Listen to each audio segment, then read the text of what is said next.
Okay guys, here we go. This is lesson 4 of algebraic trig, and just like the last lesson, this is going to be a pretty tough lesson because we're going to do some proofs. There's going to be a lot of information and we'll do some solving equations, but hopefully by making this video you guys can stop, go back, watch stuff, and as always, contact your teacher if and when things are a little unclear. Okay, that's part of our job, is to help you fill in the gaps. All right, so let's get going. Actually, let me go back up. So the identities that we're going to do today are the double angle, okay, and the Pythagorean. And I will say, I think these proofs are a lot easier than the ones we did last class. That's one of the reasons we did sum and difference first. So hopefully you'll find that as well. Okay, let's get into Pythagorean. So we've got this set up, right? We've got a general right triangle in a unit circle. Okay, a unit circle again means radius 1, centered at the origin.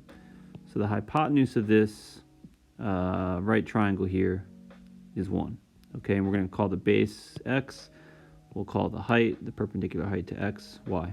All right? And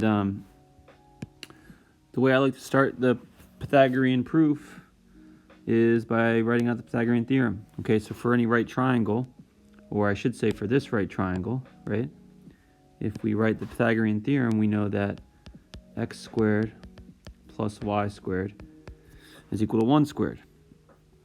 Nothing kind of super complicated there. So what I want to do is kind of rewrite this in trig form. Okay, let's call this angle here theta, right? Well, if that's theta, then the sine of theta is y over 1, right? That means that y, we can kind of simplify for what y is. So I'm going to write that the sine of theta is y over 1, which is just y. Okay? Hopefully that makes sense. Sine of theta is opposite over hypotenuse. Opposite is y. Hypotenuse is 1, so I'm just going to write it this way. And x then is going to be cosine of theta, because the cosine of theta will be x over 1, which is just x. All right? If I do that, now I can make some substitutions, right? I can take these two expressions and I can sub in sine theta for y, cosine theta for x, and basically then we're done. Okay, so this becomes cosine theta, because that's x squared, plus sine theta, because that's y squared, equals, and then 1 squared is just 1. All right, and essentially now that's our first Pythagorean identity, right? All I'm going to do is write it in a different color. Okay, the convention is you put the sine term first, so this is sine squared, right? If I have sine of theta quantity squared, it's the same notation as this, plus cosine squared theta equals 1. So this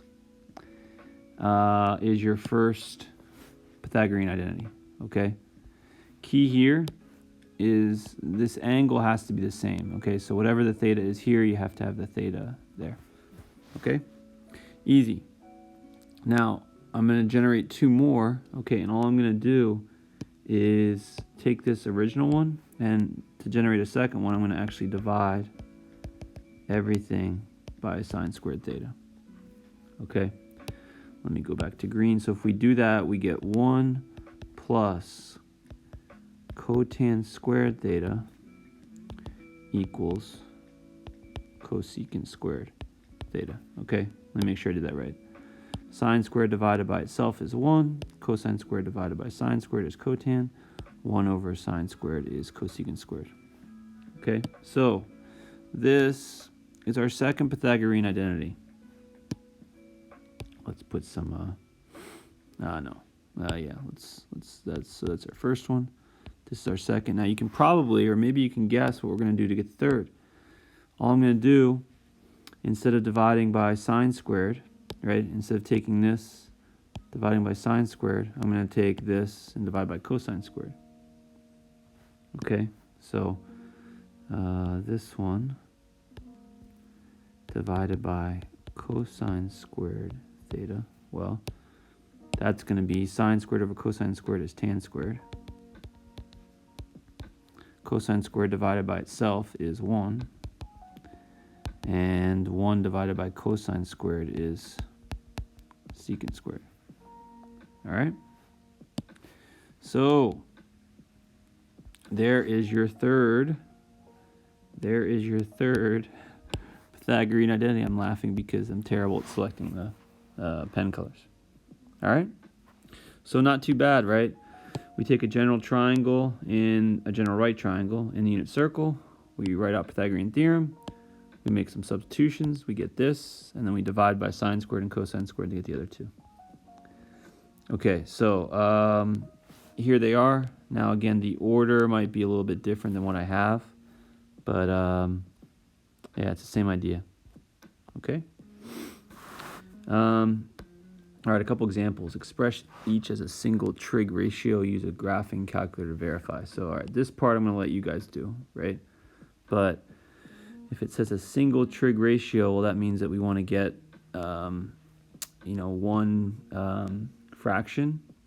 And so in order to do that in this first one, it looks like we got to get a common denominator, right? So sine squared over cosine squared plus 1. This is the same thing as sine squared x plus cosine squared x over cosine squared x. Okay, so I think you can see what I did. I just wrote 1 as cosine squared over itself. Now we can merge these two. Okay, this becomes sine squared x plus cosine squared x over cosine squared x, which is 1, over cosine squared x, which is secant squared x. Aye. All right. So that's kind of cool. Sine squared x over cosine squared x plus 1 is the exact same thing as secant squared. Next one.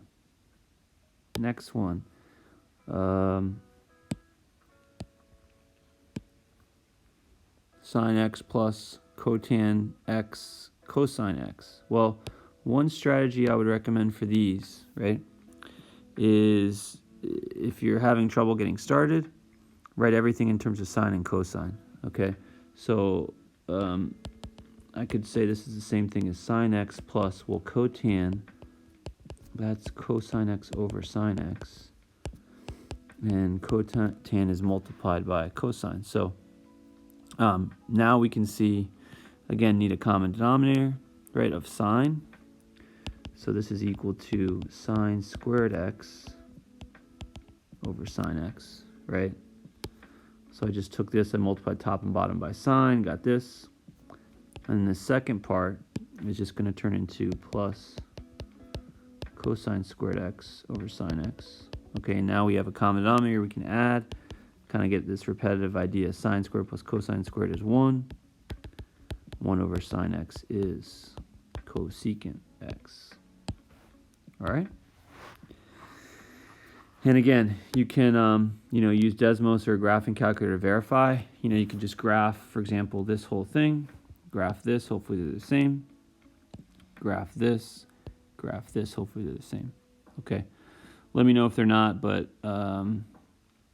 can't see anything I did wrong here, so hopefully it's correct. Next one, express 2 tan theta over 1 plus tan squared, not theta, a, in terms of sine and cosine, and write in simplest form.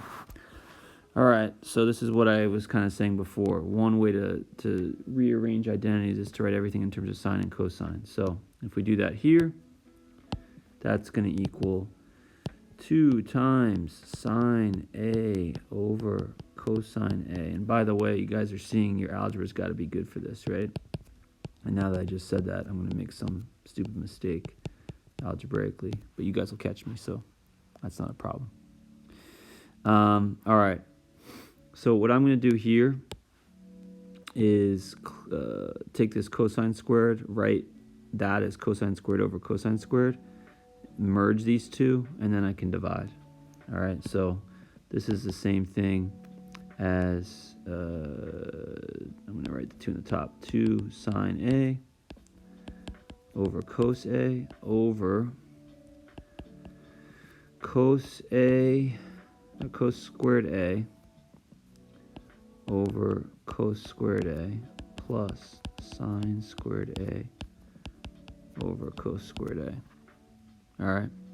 Well, we've been seeing this before. This is just going to be, this part's 1. So this denominator is going to be 1 over cosine squared A. All right. So really we've got 2 sine A over cos A over 1 over cos squared A. Okay? And hopefully remember when we're dividing by a fraction, we can flip that denominator and multiply. So this will equal 2 sine A over cos A times cos squared A over 1. And that's going to equal 2 sine A cos A.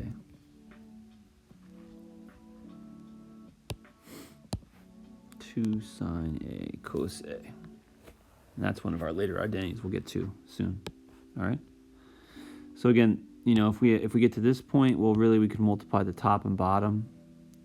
Multiply this by cosine squared, this by cosine squared. That's why this division turns into this multiplication. And we have not done double angle yet, right? Yeah, might as well put it. But this expression here that we just got, this is really equal to the sine of 2a. Okay, we haven't done that yet, but it's kind of nice to know. Some factoring. All right, and we've got double factoring with the same example, so I don't know why that happened, but let's get rid of these. Okay, and I'll stop the video after these examples and make a second one with the second part of the problems. Factor the following. Okay. Let's get blue here. 3 cosine of the fourth minus 3 sine of the fourth. Well, this is equal to 3 times cos fourth theta minus sine to the fourth theta. Okay, but we're not done. Hopefully you're seeing this is actually a difference of 2 squares. Okay, so this I could write as 3 times cos squared theta minus sine squared theta times cos squared theta plus sine squared theta. All right. Again, this is cosine squared squared. This is sine squared squared. There's a minus, so this is a difference of 2 squares. Okay, this part we know is just 1. All right, so really we can clean this up a little bit and say that this is equal to 3 cos squared theta minus sine squared theta. And I think that's good enough in terms of simplifying. We could do more. We could write it all in terms of cosine or sine squared, but I think that's good enough. Okay, next one. Let me get blue here. So here, we've got 2 terms, right? And when I say terms, I mean things that are separated by a plus or minus. So this is one term, this is a second term, but they both contain this sine squared, so I'm going to factor that out. Sine squared theta comes out. Got 1 plus cotan squared theta, and we're thinking, oh, I think that was a Pythagorean that we just talked about earlier. So let's scroll up. 1 plus cotan right here. All right, 1 plus cotan squared is cosecant squared. So this becomes sine squared theta times that's an ugly cosecant squared theta. And that's actually 1. Because sine times cosecant is 1, right? This is the same thing as 1 over sine squared, so sine squared times 1 over sine squared is 1.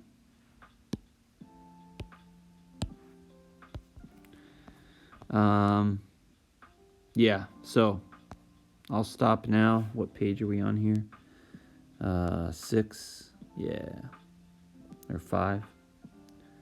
So I'll stop here right at the end of this video and make a second video with the remaining pages.